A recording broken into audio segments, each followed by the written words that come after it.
Paano nga ba mapapatagal lalo sa teamfight si Ruby? Sa Mobile Legends Guide na to, pag-uusapan natin kung ano yung kailangan mong tandaan kapag gagamit ka ng Ruby. You have slain an enemy.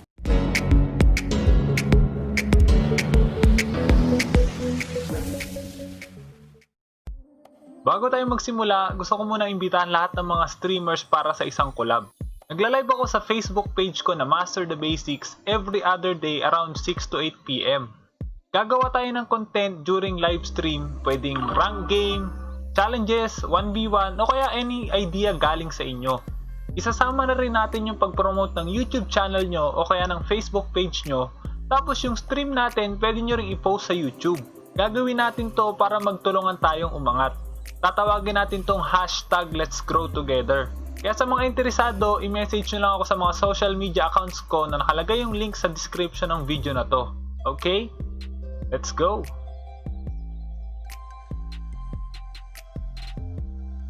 Sa laro na to, ito yung gamit kong emblem. Fighter emblem, tapos physical attack, physical pen, tsaka Festival of Blood. Maganda to para sa damage at sustain ni Ruby. Mamaya malalaman nyo kung anong ibig kong sabihin. Unang kailangan nyo malaman kay Ruby, hindi dapat kayo makipaglaban agad sa level 1 dahil hindi nyo mamamaximize yung passive niya, kaya mas maganda mag-clear muna kayo ng lane. Ang passive ni Ruby, sa simula pa lang ng game meron ka na agad 10% physical lifesteal. At dahil naka-Festival of Blood tayo, kaya meron din tayong 8% spell bump. Pero kailangan nyo tandaan, hindi gumagana yung lifesteal sa basic attack ni Ruby. Napupunta yun lahat sa skills niya. Ito yung dahilan kung bakit ang lakas mag-sustain ni Ruby. Pero maliban doon, isa pang passive ni Ruby, tuwing gumagamit siya ng skill, pwede siyang makapag-dash. At tuwing nagda-dash siya, nagkakaroon siya ng stack ng physical tsaka magic defense. Kumapatong yun hanggang 3 beses, pero mawawala siya within 4 seconds kapag hindi siya nakapag-dash ulit. Kaya sa level 1, hindi nyo agad mapapaabot ng 3 stacks yung passive niya. Pagdating naman sa first skill ni Ruby, maglalabas siya ng shockwave sa harap niya, pero kailangan mo tandaan, mas malaki yung damage nun kapag mas malapit yung kalaban. Kung mapapansin nyo dito, dalawa yung damage tsaka lifesteal kapag mas malapit sa kalaban. Pero kapag malayo yung kalaban, isa lang yung damage tsaka lifesteal. Pagdating naman sa laro na to, dahil nga hindi malakas mang solo kill si Ruby, kaya mas maganda mag-focus tayo sa pagpe-pressure ng lane. Makikita nyo mamaya kung ano yung magiging epekto kapag naka-pressure yung lane. Pagdating naman sa second skill ni Ruby, iikot siya ng 2 beses tapos may stun yung kalaban. Maliban doon, hinahatak niya yung mga kalaban na tinamaan palapit sa kanya. Magandang gamitin yung skill na to para makancel yung mga skills ng kalaban. Isa pang kailangan mo tandaan para ma-maximize yung passive niya, huwag mong gamitin na magkasunod agad yung first skill tsaka second skill. Mas maganda na hintayin mo kapag pawala na yung passive niya tsaka ka gumamit ng sunod na skill. Pero maganda lang yon kapag gusto mo magka-stack ng passive niya. May mga times na hindi mo kailangan ipa-stack yung passive niya kasi hindi ka naman tatank ng damage, kaya kahit hindi mo i-maximize yon. At dahil sa baba magro-rotate yung mga kakampi ko, kaya pwede kong kunin yung crab sa top lane para hindi makuha ng kalaban. Pagdating naman sa ultimate ni Ruby, hahatakin niya lahat ng kalaban na nasa range ng ultimate niya palapit sa kanya, tapos may stun sila ng 0.5 seconds. At dahil nga mabilis yung cooldown nun, kaya hindi nyo kailangan tipirin yung ultimate niya. Kung mapapansin nyo dito, paakit yung mga kakampi ko. Plano kong gamitin yung Flicker ultimate kay Sas para mas madali siyang mahuli. Pero dahil sa ultimate ng YSS, kaya hindi ko tinuloy. Skin of wolf.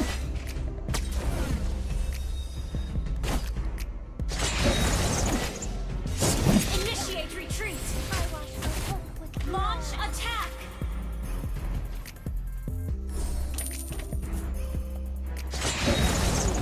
A beast or a man?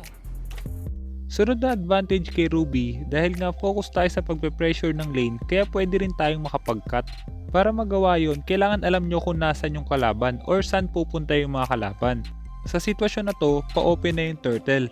Kadalasan kapag pa-open na yung turtle, kumukuha na ulit ng buff yung mga core.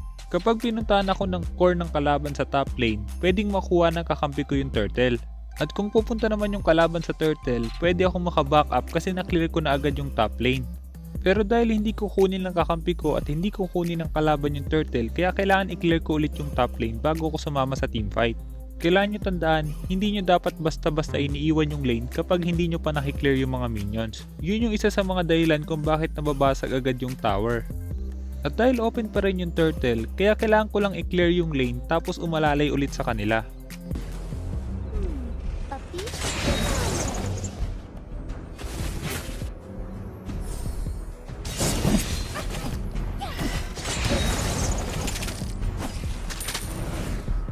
I love chasing prey. Attack the turtle.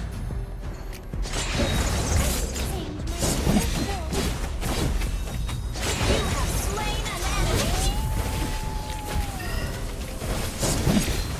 Kung napansin nyo, pagtapos namin mag-clear ng SAS sa top lane, umaalalay kami sa mid lane kasi merong turtle.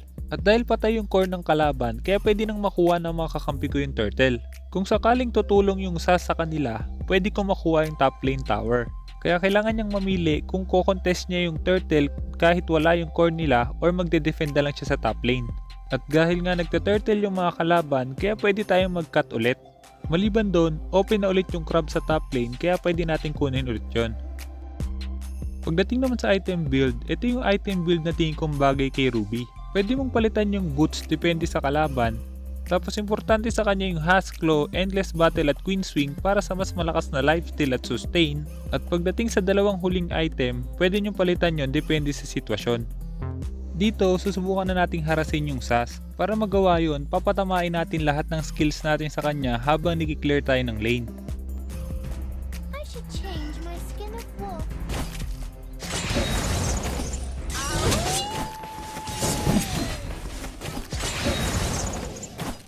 Are you shivering? Initiate retreat. Request backup.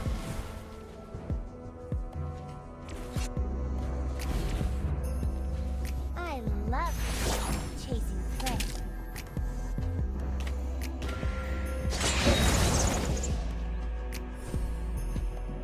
Taking a life.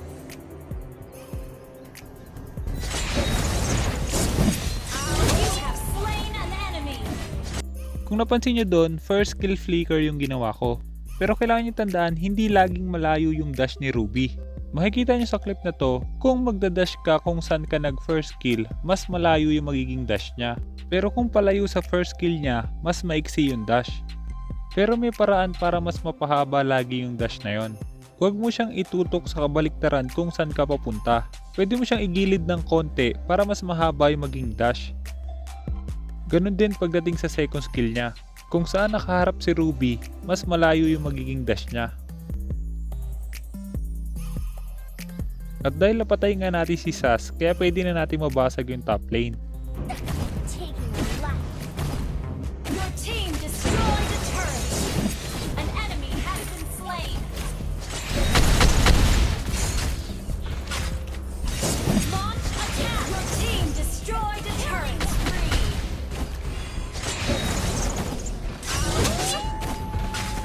Launch attack.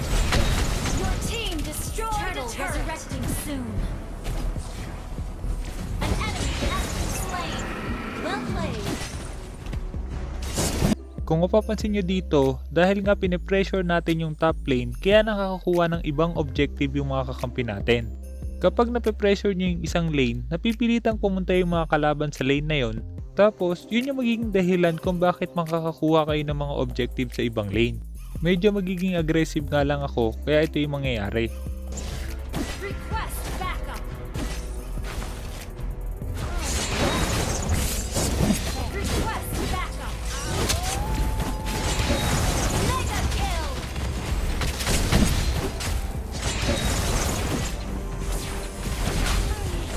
Shut down.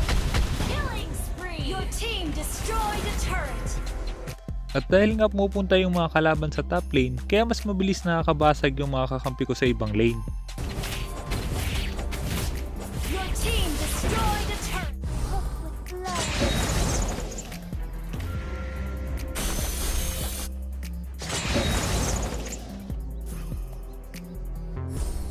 Thank you. My skin of wolf.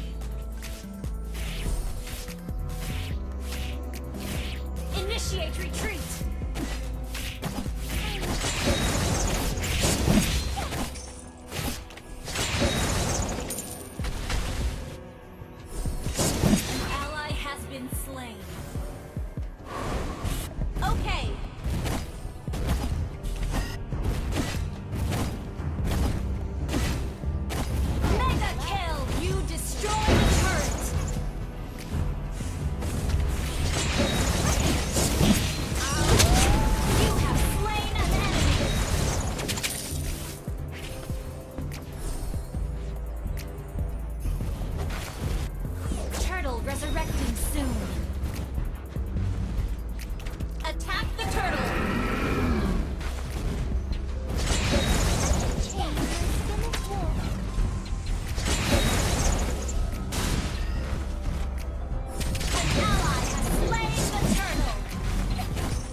on cooldown. An enemy has been slain. Enemy missing.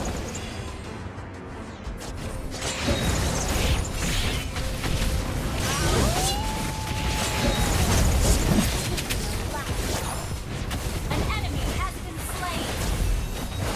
You destroyed the turret. Double kill. Triple kill. You destroyed the turret. An enemy has been slain. Wiped out. Sana marami ka natutunan sa guide na to. At kung meron kang guide na gusto mo ipagawa, i-comment mo lang sa baba at susubukan kong gumawa ng guide tungkol doon. Shoutout na din kina Gian Garces, Mark Luis Bolima at Patrick Bulataw. Kung sinong unang tatlong magko-comment sa bawat video, siya ang i-shoutout ko next video. Kaya kung hindi ka pa nakasubscribe, hit mo na yung subscribe pati yung notification bell. Basta lagi mo lang tatandaan, kung gusto mo mag-improve, just master the basics. I'm out.